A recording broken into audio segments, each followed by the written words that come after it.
Bonjour et bienvenue dans ce Vous avez rendez-vous numéro 8. Aujourd'hui, un invité particulier. Non, pour une fois, ce n'est pas un coiffeur, mais c'est quelqu'un qui a transformé vos vies en créant probablement la gamme qui a le plus bouleversé le marché sur les 18 dernières années. Je vous accueille aujourd'hui avec Monsieur Bruno Mochet, concepteur de génériques et de Airflix.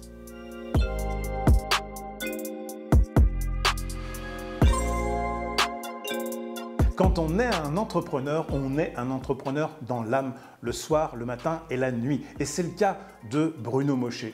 Il a inventé Générique, la première marque low cost pour vous, les professionnels de la coiffure, et ça a chamboulé vos vies. Non content de ce succès 18 ans plus tard, il vient à nouveau révolutionner le marché avec un produit que j'affectionne particulièrement. C'est cette superbe palette Airflix. C'est un brevet, ça c'est très important, et c'est un produit qui a été conçu pour vous faire gagner énormément de temps. Elle est équipée de dents sur la face qui est granuleuse, donc ça veut dire qu'elle va vraiment retenir facilement le papier aluminium. Elle est idéale en poids, en longueur pour les cheveux qui sont très longs. Elle va vous servir à tout un tas de choses, à faire du crépage, à faire des mèches, à faire ce qu'on appelle des highlights ou des ombrés. Bref, c'est un produit révolutionnaire à nouveau que j'adore et j'accueille maintenant Bruno Mochet qui va venir nous en parler.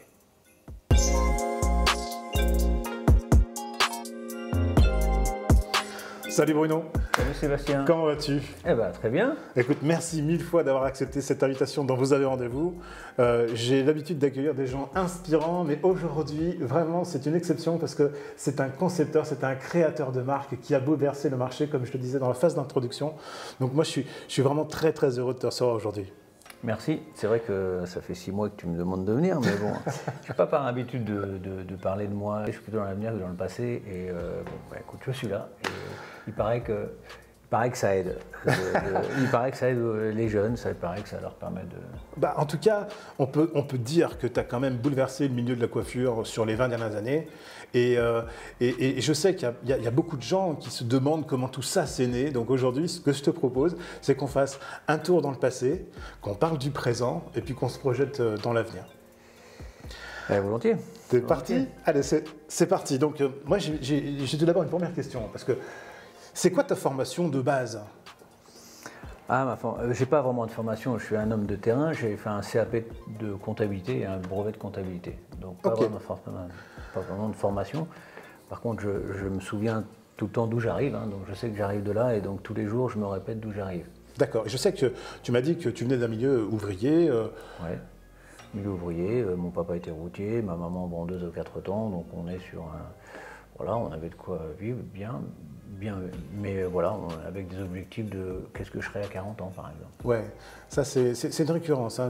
Je sais que tu te projettes beaucoup comme ça et tu aimes bien, tu m'as confié ça tout à l'heure, c'est pour ça que je me permets d'en parler. Tu aimes bien quand il y a un début aux choses, un milieu et une fin.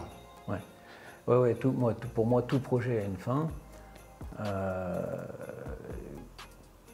On va parler de différentes choses, mais le dernier gros projet, c'était Générique, c'était 15 ans, 15 millions, c'était dès 15 ans, on a fait 18 ans. Tu as envie de faire un régime, tu vas mettre un début, une fin. Si tu as envie de faire un marathon, tu vas mettre une date de ton marathon en disant je vais mettre tant de temps pour y arriver, mais il faut une fin dans un projet. Alors, parlons un peu de sport. Je crois que tu as été sportif également. Alors oui, moi, de 7 ans à 18 ans, mon rêve c'était d'être footballeur, c'était l'aspect facile. Donc effectivement, je jouais au PSG, j'étais gardien de but. Bravo. J'ai fait sport-études, je jouais avec Joël Batz à l'époque, c'est les années 85-86. Sympa, ouais. Ouais. Bonne époque. Bonne époque. Belle époque. Mais pareil, il y a une fin. Oui. Il faut dire à un moment, j'y arriverai pas au bout, donc il faut s'arrêter. Il faut savoir s'arrêter et dire on passe à autre chose. Alors, c'est en 85, 86, t'as quoi? T'as 16 ans? Ouais. Tu fais ton CAP et ton BEP de gestion comptabilité. Ouais. Mais qu'est-ce qui se passe après? Parce que tu fais du sport encore à ce moment-là? Ouais, je fais du sport, mais je commence déjà je sens que il faut que ça aille vite. Donc il faut que ça aille vite, donc je ne veux pas perdre de temps. Donc je commençais des boulots, j'ai commencé à vendre les premières télé, coin carré. Ah oui. J'avais 16 ans, c'était l'argument. Le coin carré, je vendais ça chez Mammouth à Montesson. Alors Mammouth c'est Auchan maintenant, pour les plus jeunes d'entre nous. Et je faisais les nocturnes le soir et le samedi. Voilà, donc je faisais ça en plus du foot, le dimanche, ainsi de suite. D'accord. Et puis ouais, j'ai fait plein de boulots comme ça, j'ai vendu Nutrascience, j'ai vendu des bidons de 5 litres de vin sur les chantiers au portugais. Enfin, j'ai fait. T'as vendu carrément de tout en fait. Ouais, j'ai vendu des couches, j'ai monté une pizza emportée. Tu t'es cherché. Ouais. Tu t'es cherché. Et ça, je crois que c'est dans la période où tu as entre 16, 21, 22 ans. Voilà, tu as ce diplôme en poche, mais tu te sens pas de faire une carrière comptable. Non, je savais que de toute façon, je n'étais pas fait pour les études. Ok. Bon, il y a un truc, c'est vrai que les études ça aide, hein, mais j'ai tellement rencontré de gens qui avaient fait des grandes études et qui répétaient, mais se croyaient intelligents en plus, et qui répétaient ce qu'ils avaient appris à l'école, mais dès qu'il fallait prendre une décision, ils n'étaient pas là, et j'en ai vu plein. Voilà, moi je prends des décisions. Voilà. Et tu en as pris beaucoup qui t'ont conduit jusqu'à un succès de dingue. Alors, on va parler de tout ça. Donc là, tu as 21-22 ans, je crois, c'est ça. Tu viens de passer ces 5-6 années en te cherchant un peu en termes de vie professionnelle. Ouais. Mais tu as un objectif, c'est 40 ans. Ouais, je vais être quelque chose à 40 ans, ouais, c'est un objectif. Déjà à cette époque. Il faut se mettre un truc. Je vais être autonome à 40 ans. Je vais pouvoir être le mot libre. Le mot libre, c'est important. Et voilà, on n'est jamais libre parce qu'on dépend toujours de quelqu'un, mais voilà, un aspect libre. Et donc je cherche du boulot comme tout le monde, hein, mais c'est l'époque où on pouvait. Donc j'ai répondu à une annonce à Saint-Cloud, une fois à Stanley. Donc Stanley, c'est des bricolages, je fais la queue. Attends, Stanley, c'est des outils, hein, c'est ça? Ouais, c'est des outils de bricolage. Qu'on trouve en grande distribution ou ce genre de trucs? Ouais, c'était pour faire du merchandising dans les rayons, ainsi de suite. Puis il y avait une autre queue à côté qui était, je ne savais pas ce que c'était, hein, donc je fais la queue, je dis tiens je vais y aller, et puis c'était une marque qui s'appelait Zotos, une marque américaine. Une belle marque américaine, ouais. Ouais, ils m'ont vendu une belle marque, c'est-à-dire que j'étais formé en une journée, et le lendemain j'étais sur la route. Ils m'ont vendu la marque américaine permanente à l'époque, la permanente de Madonna. Ouais, c'est vrai. Je rentre chez le premier coiffeur et je lui dis j'ai la permanente américaine, et le mec il me dit c'est marrant, j'arrive des États-Unis et j'ai jamais vu. Pas d'argument, je vendais ça il m'avait donné une express de société, je faisais 30-40 salons par jour. Par jour? Ouais, ça va vite. On se faisait vite virer. Hein. Tu rentres, tu ressors. Mais c'était à l'arrache. Hein. Une fois, j'ai offert une machine à laver, une cliente. Je me rappelle, Garance dans le 17e. Garance, je pense qu'elle est fermée depuis. Garance dans le 17e. Et là, sa machine à laver tombe en panne. Moi, je vous l'offre, votre machine à laver. Et je vais vous la livrer moi-même avec mon express. Mais en contrepartie, je vais vendre une colonne de permanente. C'est-à-dire que je n'ai pas fait de remise et je ramène ma machine à laver le soir ou le lendemain. Alors, c'est l'exemple de business que j'aime bien, moi. Ça. Le talent commercial, du coup, c'est des expériences de fin, mais c'est très utile, ça, dans la vie. Et en fait, ça, c'est grâce à ces 6 ans, en fait, tu vois, entre 16 et 22, en gros, où tu as gagné cette expérience.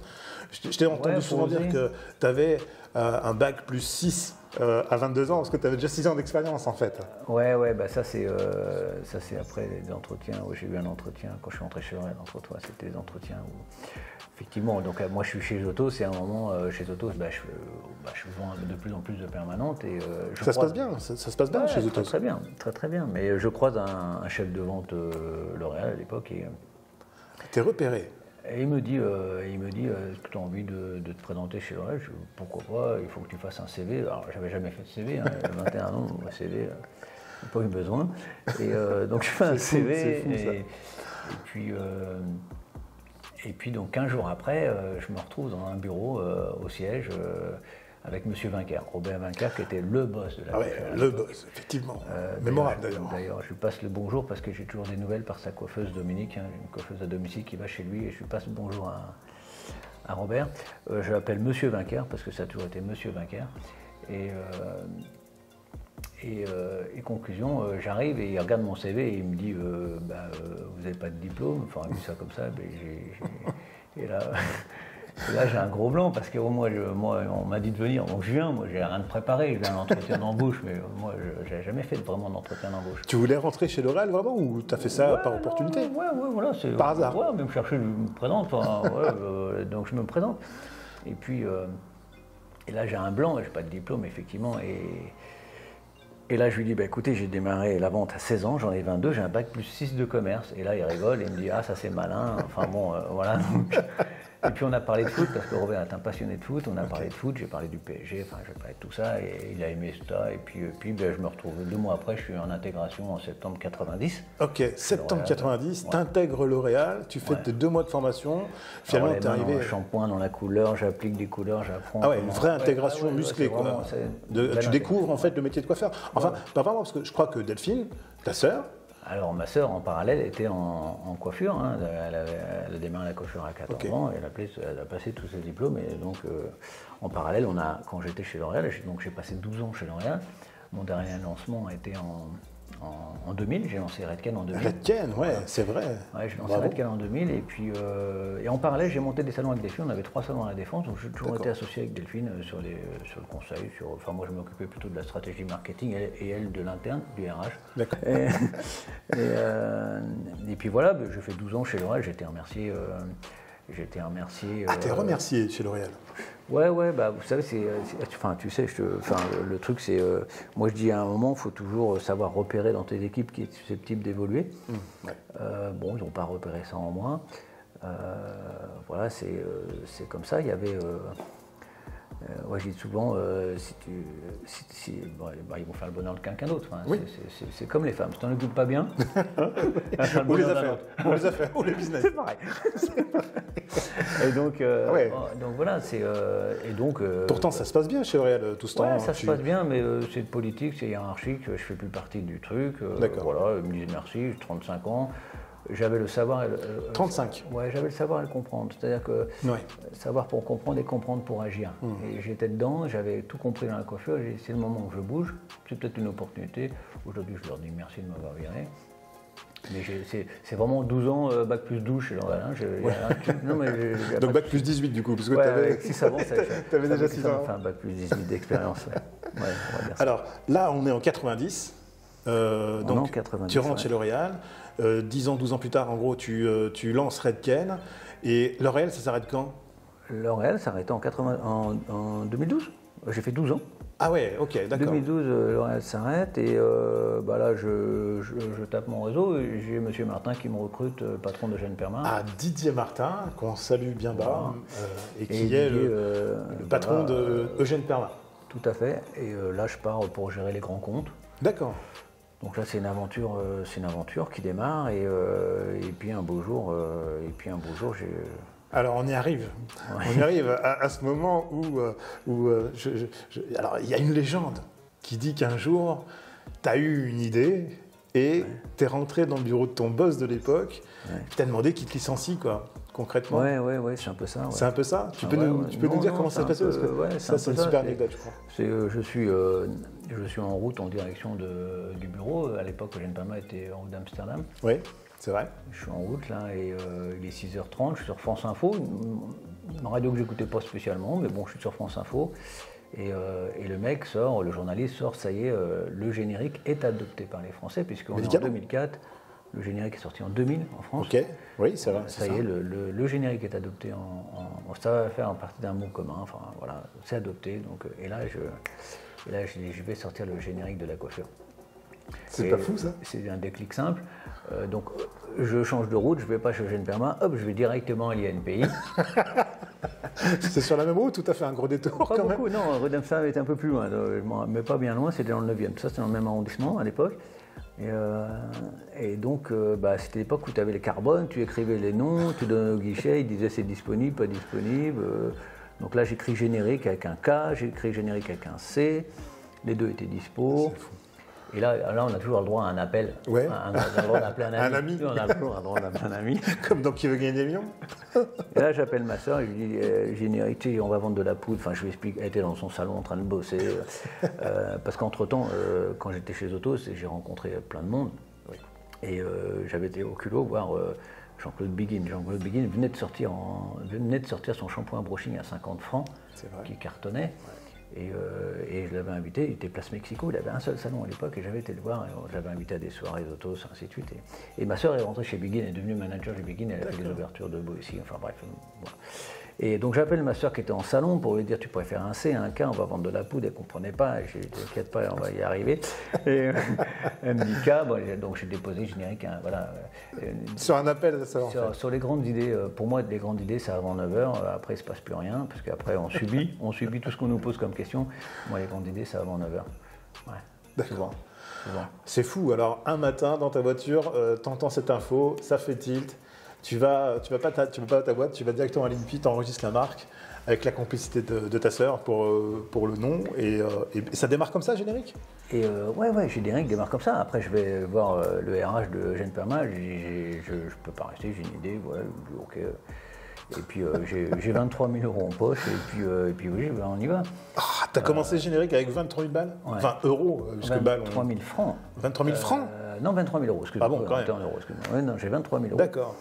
J'ai 23 000 euros en poche, donc pas grand-chose, de quoi acheter une palette de poudre chez un fabricant, parce que ouais. tellement content. Hein. Oui. Quand tu connais personne, c'est un peu logique. Sans savoir si j'allais la vendre, ma femme était un peu inquiète. On avait fait une longue balade, je m'en rappelle, autour d'un lac, et elle m'avait dit pourquoi tu ne te fais pas embaucher plutôt Schwarzkopf, enfin, d'aller prendre des risques, et on venait d'avoir les enfants, on a 3 filles, enfin voilà. Bon. C'était compliqué donc, quand même, ouais. T'as 3 filles. C'est un pari, mais je crois que quand tu crois en toi et que tu aimes oser, voilà, il faut oser. La vie, elle est faite pour ça, sinon on s'ennuie. Alors ça, t'as osé plein de choses dans ta vie et franchement, t'as été précurseur dans beaucoup de domaines, dans la communication. Évidemment, t'as créé la première marque low cost pour les coiffeurs, d'ailleurs, qui a changé la vie de beaucoup d'entre vous, pour pouvoir retrouver une rentabilité, une stabilité financière. Alors, on va revenir au début de la création générique. Là, donc, on est quoi, en 2004 ? On est en juin 2004. On est en juin 2004. Voilà. Tu quittes Eugène Perma. Ouais. Tu as déposé générique, tu as 23 000 balles en poche. Voilà. Et tu te lances. Et je me dis, je vais faire le générique, donc ça va être un low cost. C'est mon ADN, c'est le low cost, c'est le prix. Mon repère, c'est Dacia, EasyJet. Donc, Leclerc et Ikea. Okay. Ikea, vous vendez meubles pas cher, mais il faut les monter vous-même. Leclerc, en Bretagne, il a vendu les premières pommes par 12 mais les unités. Enfin, c'est un low coster depuis longtemps. C'est des mots qu'on n'utilise pas, mais c'est des low costers quelque part. Ils font du volume et du prix. Donc j'ai regardé tous ces concepts, ces 4 marques-là, et voilà, je suis resté sur cette ligne-là. D'accord. Cet ADN-là, du prix. Qualité, bien sûr, sinon on ne revient pas 2 fois. Oui, c'est normal. Donc voilà, ça c'est... Mais est-ce que tu as déjà un plan quand tu crées générique ? C'est-à-dire, tu as 30... quel âge 35 Tu avais déjà cette idée il y a quelques années en arrière, à 40 ans, je vais être libre, je vais être autonome, je vais avoir créé quelque chose, une situation à moi. Quand tu crées générique comme ça au départ, tu commences feuille blanche avec ton propre argent, sans avoir de garantie aucune. Est-ce que tu as quand même un plan ? Ouais, alors donc avec ma soeur, je lui dis on est parti pour 15 ans. Donc elle revend ses salons. Elle a revendu ses 3 salons sur 3 années de suite, au fur et à mesure que le générique se développait. Et je lui dis c'est 15 ans, 15 millions. Je lui dis, tu veux qu'on revende la boîte, donc on va créer une marque. Okay. C'est vraiment une stratégie de marque. D'accord. Donc c'est pas je l'achète pour revendre, c'est vraiment de créer une marque. J'ai dépensé beaucoup de sous pour créer cette marque, donc avec beaucoup de com'. Et je lui ai dit à 15 millions, à 15 millions, la boîte elle a de la valeur et on peut la revendre. Donc on s'était mis 15 ans, 15 millions. Tu avais cet objectif clair en tête, 15 ans, 15 millions. On a fait 18 ans à cause du Covid, parce que les 2 ans du Covid, j'ai commencé les démarches pourtant en 2019, mais le Covid est arrivé. Ah déjà en 2019, tu voulais... Ah ben j'étais à 15 ans, donc c'était, voilà, c'est passé à autre chose. Je sais que tu es un homme de parole, hein. Quand tu as décidé de faire quelque chose, tu fais ce que tu dis. Ça, c'est... Ouais, on essaye, c'est pas toujours réalisable, mais on essaye. Alors, générique, quand même en 2 mots, bon, tu as bouleversé le marché, tu es arrivé, tu as renversé la table, tu as mis un tube de couleur à 2,90 € en face des concurrents qui les vendaient à 7-8 balles. J'imagine que dans ce parcours d'entrepreneur, tu as eu des difficultés. Je pense par exemple à ceux qui... ça n'a pas plu, cette attitude, cette offre nouvelle-là. Comment est-ce que tu as oui, encaissé ça? Comment est-ce que tu as géré ça? Oui, bah alors ça c'est plutôt la deuxième partie, ouais, il y a des jaloux, mais il y a déjà la première partie de construire. Oui, c'est vrai. Construire le truc, parce que construire le truc c'est aller voir un banquier pour dire pour un véhicule pour livrer, parce que je livrais moi-même, je remplissais mon camion le soir, je faisais une facture la nuit et je livrais moi-même, je faisais que la région parisienne au départ. Et après j'ai agrandi sur la France, mais j'avais pas les moyens d'aller plus loin. D'accord. Donc, alors tu faisais la vente la journée et la livraison le lendemain? Ah ouais, j'avais créé un numéro vert. D'accord. Ce numéro vert transféré sur mon téléphone à l'époque, et ce numéro vert, je me dis, il peut me servir dans le temps, il peut être transféré dans des bureaux plus tard. J'avais déjà réfléchi à ce numéro vert, je garderai le même numéro le temps de la vie du générique. D'accord. C'était, c'est fou ça. Donc ouais, ce numéro doit être marqué, parce j'ai reçu même encore des fax. Fax, oui, au début des 2000, oui. Mais au début, les coiffeurs, ils acceptent la poudre, ils la veulent, comment tu fais? En gros, j'ai été voir tous les coiffeurs que je connaissais, j'avais un peu de réseau quand même, avec un peu l'expérience que j'avais, et je leur ai donné des sachets. J'ai distribué des sachets et j'ai essayé ça. Moi, je vous vends ça 8 € alors que les autres étaient déjà à 25 à l'époque. Et donc, et je m'étais engagé de dire c'est un produit de qualité, je ne vous l'augmenterai pas, et puis et je vous livre à partir de 12. Je livrais après 12 sachets dans une boîte. Je mettais moi-même les sachets dans un carton, une étiquette, et je livrais par 12. Vous avez tout fait à deux en fait? Ouais, c'était comme ça. Quelle aventure. Alors de fil en aiguille, bon, tu vas voir le banquier, qu'est-ce qu'il te dit? Oui, non, pas l'argent pour une camionnette impossible de louer, d'avoir un crédit pour une voiture. Le transporteur, il me dit vous êtes inexistant, donc TNT me propose de prendre mes colis. Il me dit une caution de 4 000 €. Une caution? Ouais, caution de 4 000 € pour me dire, en gros, si vous ne payez pas, on aura déjà 4 000 d'avance. Alors au bout de 6 mois, je lui en donnais 20 000, mais il ne voulait pas me rendre mes 4 000, donc je me suis fâché avec TNT à l'époque. D'accord. Enfin bon, j'ai fait tous les transporteurs en 18 ans, on les fait tous, de toute façon c'est tous les mêmes. Le carton il vole. Jeté. Non mais. Donc ouais, donc trouver des fournisseurs, il faut payer comptant. Ouais, c'est pas facile au début. Savoir acheter du carton, savoir prévoir la logistique, parce que j'ai vu ma boîte se développer. Donc j'ai dit, si je veux être passé à 6 ou 10, il faut déjà construire de l'entrepôt. Donc j'ai construit en 2010, je décide de construire un entrepôt pour 2015. D'accord, ok. Tu as toujours essayé d'avoir un coup d'avance finalement. De toute façon, moi j'ai toujours 5 ans d'avance. D'accord. Ouais, je raisonne à 5 ans. Pourtant tu fais 5 ans de moins. Je raisonne à 5 ans. Mais oui, si vous dites je vais faire ça, il faut le truc en face. Donc, conseil à nos amis entrepreneurs, imaginez toujours où vous en serez, où vous voulez en être plutôt, parce que c'est vous qui décidez quand vous entreprenez, imaginez où vous voulez en être dans 5 ans. Ça, c'est super important. Mais c'est une de mes phrases à chaque recrutement. Quand je recrute quelqu'un, qu'est-ce que vous voulez être dans 5 ans? Donc il y a des filles qui vous disent moi j'aimerais vivre au bord de la plage avec mon mari, et puis moi j'aimerais être chez vous, être supérieur et être chef et responsable. Donc ça nous permet de cibler aussi le comportement des gens et de savoir ce qu'ils veulent être dans 5 ans et de les orienter.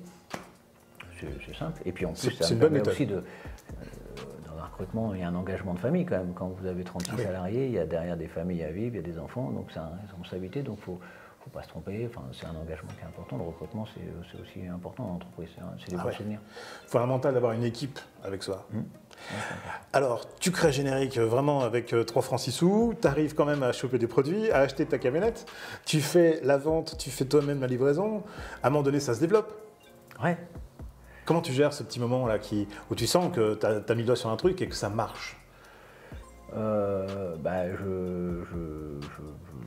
Rien de plus, je fais 12 heures par jour, voilà. Non, plutôt 17 heures par jour, on dort très peu, on fait des post-it la nuit, le jour, on m'appelle Monsieur Post-it, en 18 ans, c'est 65 000 post-it. 65 000 post-it, ça c'est ce qu'on appelle un type à idée, ça. Mais les gens qui m'entourent savent que quand je fais un post-it, ça va aller vite, et on suit tous en même temps, et ça va bien. Donc, voilà. Bon, alors si vous voyez un petit post-it je ne les ai pas ramenés, j'en ai un peu. 65 000 post-it, c'est quand même un record absolu. En 18 ans, je pense. C'est pas mal. T'as un beau client post-it, quoi. Mais d'ailleurs, j'en avais personnalisé à l'époque. Ah ouais? Ouais, j'avais personnalisé avec la marque directement, c'était sympa. Alors, à un moment donné, ce développement, il t'amène à une certaine exposition. Et c'est ce qu'on se disait tout à l'heure, il y a certains sentiments qui sont parfois exacerbés par le succès, tout simplement. Comment ça s'est passé pour toi? Je sais que tu as eu des difficultés, tu as eu des procès, des choses comme ça. Ouais, bah il y a des jaloux. Hein. Il y a des jaloux parce que quand vous arrivez avec un produit à 2 € et que les gens les vendent 14 aujourd'hui, ça crée des jaloux. Donc ça veut dire qu'on essaye de vous descendre. Alors il y a deux solutions de descendre une marque. Soit vous allez au tribunal et vous cherchez une solution pour le descendre au tribunal, ou soit vous le rachetez. Donc j'ai eu la chance au tribunal de tout gagner, avec des bons avocats. Et ça, je remercie. J'ai une tripotée de femmes autour de moi, que des femmes. Des femmes et des fans ou Non, juste des femmes. Des femmes. Et j'ai tout gagné, sans citer de nom. Tu as gagné tous tes procès?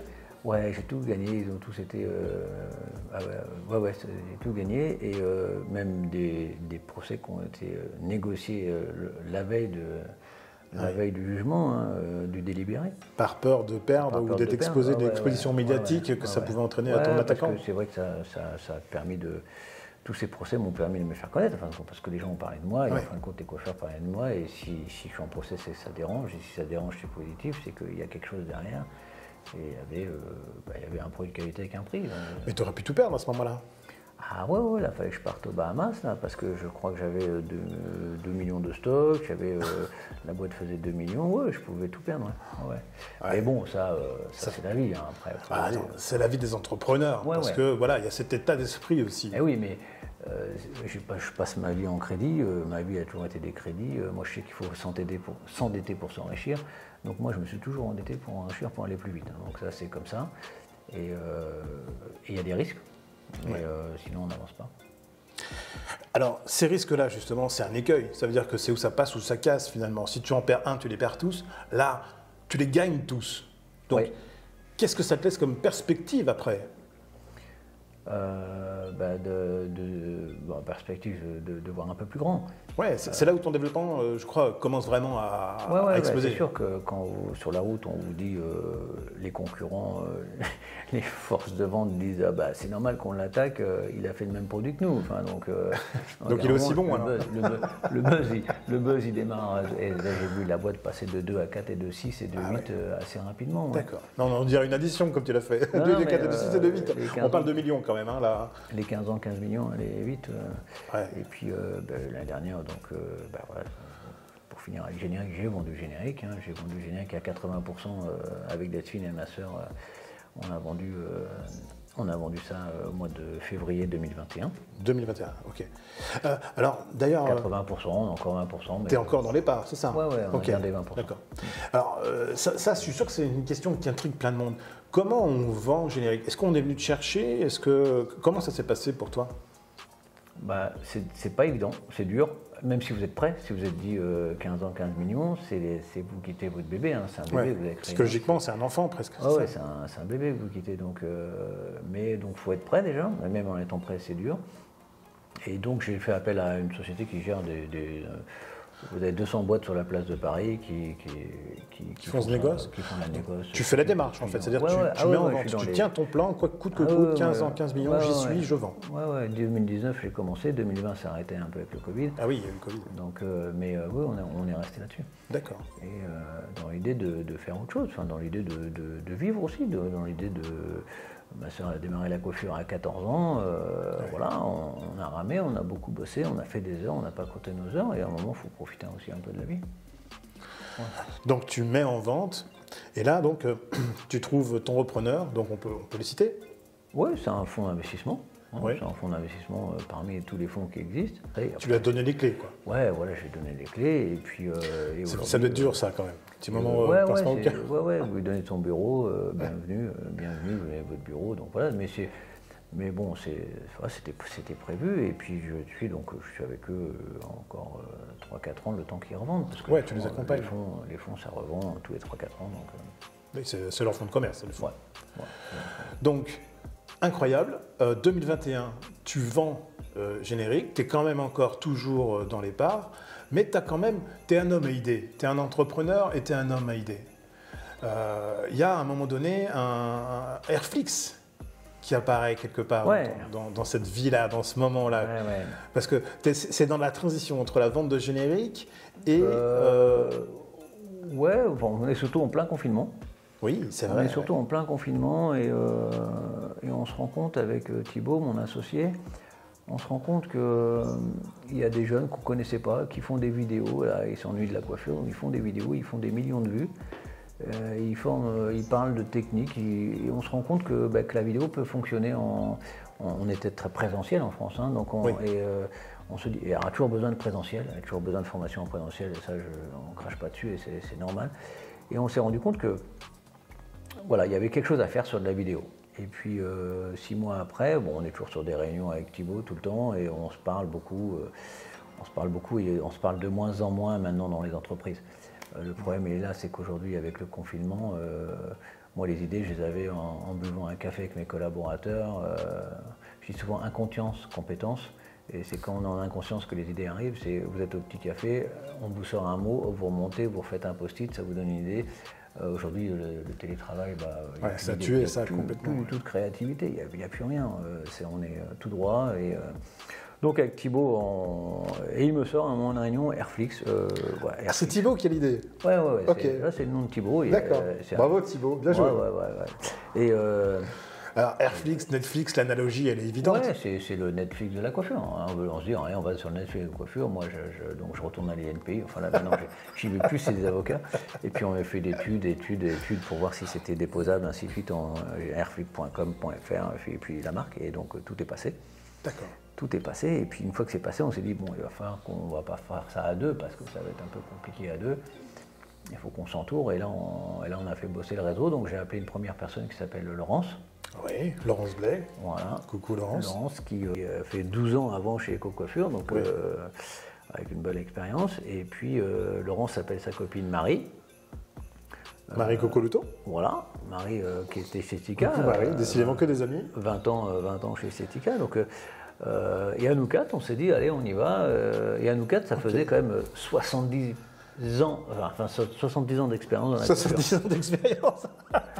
Plus 70 là pour le coup. À chaque fois dans le temps, tu vois. 70 ans d'expérience dans la coiffure à nous quatre, on se dit on va y arriver, il n'y a pas de raison, on a chacun notre rôle, on sait ce qu'on doit faire. Et voilà, donc c'est une belle aventure qui est en fait nos 2 ans. Oui, alors 2 ans maintenant de vie de Airflix. Ouais. Alors donc le projet, c'est démocratiser la formation, c'est ce que j'expliquais un petit peu dans le préambule, c'est démocratiser la formation et la faire de façon multimarque, contrairement à certaines autres plateformes de formation en ligne qui sont vraiment monomarques. Complètement, c'est une plateforme pour tout le monde. Hein, on n'est pas marqué, donc ça c'est bien, ça a du mal à comprendre au début, mais ça y est, les gens viennent, on a de plus en plus de marques. On a un magazine sympa, où on voit Sébastien d'ailleurs. Hein. Oui. Un beau magazine. Et là, on a une douzaine de marques différentes, où chacun met sa valeur ajoutée dans le magazine. C'est le 3e, il y aura le 4e au MCB, un beau magazine. Ok, donc MCB. C'est un biannuel, c'est ça? Oui, c'est 70 000 exemplaires. On se retrouve maintenant le plus gros magazine en distribution, parce qu'aujourd'hui, c'est fort, on en seulement va 2 ans. parler des autres, mais on est à 70 000 exemplaires à chaque fois qu'on distribue. Voilà. Belle évolution, parce que 2 ans, c'est quand même court pour un projet comme ça. Créer une plateforme de formation en ligne en partant de rien. Alors, j'imagine qu'il y a peut-être aussi des difficultés, parce que comment tu as fait au début pour avoir le contenu? Je sais qu'il y a beaucoup de formateurs et de formatrices qui doivent nous regarder. Ouais. Comment ils peuvent faire pour te proposer du contenu, par exemple? Aujourd'hui, c'est vrai qu'on a beaucoup de coiffeurs qui viennent vers nous pour dire j'aimerais être sur la plateforme Airflix. Donc on a des niches, hein, il y a des spécialistes couleurs, des spécialistes hommes, il y a des spécialistes permanents, il y a du management, il y a plusieurs cibles, donc vous en avez pour tous les goûts. Donc maintenant ils nous contactent. C'est vrai qu'au début on a contacté les gens, mais maintenant on est structuré, on fait notre prod, on fait des beaux films, on fait notre production, on est sur un truc beaucoup plus solide, ça évolue, hein, c'est logique. Bien sûr, ça s'est professionnalisé, c'est ça? Et puis on a surtout plus de moyens, enfin on commence à grossir avec l'expérience. Et voilà, donc c'est une appli aussi maintenant, hein, parce qu'on a une appli. Hein, oui, c'est ça. Si on fait un petit bilan en seulement 2 ans, j'ai envie de te dire, Airflix, c'est une plateforme de formation en ligne. Donc, tu as un site, tu as une application, tu as le magazine, et puis... Vous abonnez, vous avez 3 accès. Oui. Hein, sur un abonnement, il y a 3 accès. Donc, on a eu des salons qui nous ont appelés pour nous dire... j'ai mis un écran. Et puis ceci. Ah, puis oui, voilà, et puis maintenant le matériel, encore un truc innovant. Alors, vous l'avez vu, hein, moi j'adore ce truc parce que c'est vrai que ça vous fait gagner énormément de temps. C'est un outil qui est très très bien pensé. Tu as des projets, du coup, comment tu vois Airflix dans l'avenir? Ben là, on est 4 associés, donc c'est plus que ma boîte où j'étais avec ma sœur. Donc là, Airflix se développe et va très bien. Est-ce que ça va durer 10 ans ou 20 ans? On ne sait pas. Tu n'as pas programmé de fin comme tu as fait pour Générique? Non, je n'ai pas programmé de fin. Tu veux faire 20 millions 20 ans? mais ça va bien et ça prend une bonne tournure. Ouais. Ça prend une bonne tournure. Et effectivement, avec cette planche-là qui répond vraiment à une demande, on a vraiment sorti un truc innovant avec un coiffeur formateur qui m'a donné l'idée et aujourd'hui on a un produit qui est super. Alors ça c'est cool, ça c'est important ça. Cet outil il a été pensé par un coiffeur? Ouais, tout à fait. Ouais. Okay. Nous on a déposé le brevet. D'accord. Je ne suis pas l'inventeur, il y a un coiffeur qui est inventeur, mais on restera discret parce qu'il veut rester discret et voilà, c'est comme ça. C'est tout à son honneur. Et donc, fabriqué en France, hein, on a fabriqué ce produit en France. Le point fort de ce produit, il est lancé depuis 15 jours maintenant, donc on cartonne, on en vend partout. Donc vous avez dû en voir sur les réseaux, c'est avant tout la rapidité. Et puis c'est le retour, de tes clients surtout qui sont juste là. Tu m'as montré un truc de fou tout à l'heure, si tu peux le montrer à nos spectateurs, parce que ça c'est impressionnant. J'en ai 25 feuilles comme ça, mais c'est les mots des coiffeurs au bout de 15 jours. Hein. C'est facile d'utilisation, donc c'est rapide, comme je dis, on gagne 50% de notre temps, c'est sécurité à l'application, c'est propre, rapide, sans tâche. Méthodologie, crépage unique, j'en ai 25 feuilles comme ça. C'est tous les retours de tes clients qui sont c'est les mots des coiffeurs, ça. Donc c'est simple, on a même des mots formidables, voilà. Donc ça répond à une demande et on sent que c'est un outil que les gens vont garder, comme le pinceau pour faire de la couleur, et je pense que cette planche, ils vont la garder. Cette histoire de picot, ces 3 picots en ligne, là, si vous ne l'avez pas encore testé, hein, n'hésitez pas. Écrivez en post, en commentaire dans la vidéo et on s'en occupera avec Bruno, avec grand plaisir. Ouais. Écoute, franchement, je suis très très heureux de t'avoir eu pour ce rendez-vous. Je sais qu'il y a beaucoup de monde que tu vas inspirer parce que tu as un parcours franchement inspirant d'entrepreneur. C'est dû à de la rigueur, du travail et puis cette vision surtout que tu as et ce sens du commerce. On va pas se mentir. Merci, je te remercie. Je t'en prie. En tout cas, longue vie à Airflix. Bravo pour ce nouveau projet. Félicitations pour ce lancement de dingue de la palette Airflix qui cartonne sur les réseaux. Bruno, je te remercie infiniment de m'avoir accordé ce rendez-vous. Et j'espère que vous avez passé un bon moment également. Le mot de la fin? La plume orange. Ah, la plume orange, tu t'en souviens de cette plume orange? Bien sûr, c'est une plume que je t'ai offerte dans un Beauté Sélection, peut-être à Bordeaux, il y a au moins 12 ans? 15 ans, ouais. Tu t'en souviens, tu l'as gardée? Tu me l'avais envoyé par la poste. C'est possible, ouais. J'avais trouvé ça à l'autre bout du monde et je pensais à toi ce jour-là. Ouais. C'était une plume orange et je me suis dit, à l'époque, tu recherchais cet élan de communication et je pensé à toi. Donc tu l'as gardée? Et cette plume était toujours dans mon bureau, j'ai toujours gardé. Ah ouais, écoute, je suis vraiment très très touché. Ça me fait super plaisir. Merci à tous en tout cas. Merci à tous de nous avoir regardés. Merci infiniment à nouveau Bruno. Ouais, merci. Je suis très honoré de t'avoir reçu. Rendez-vous dans 15 jours. En attendant, prenez soin de vous. À très bientôt. Bye bye.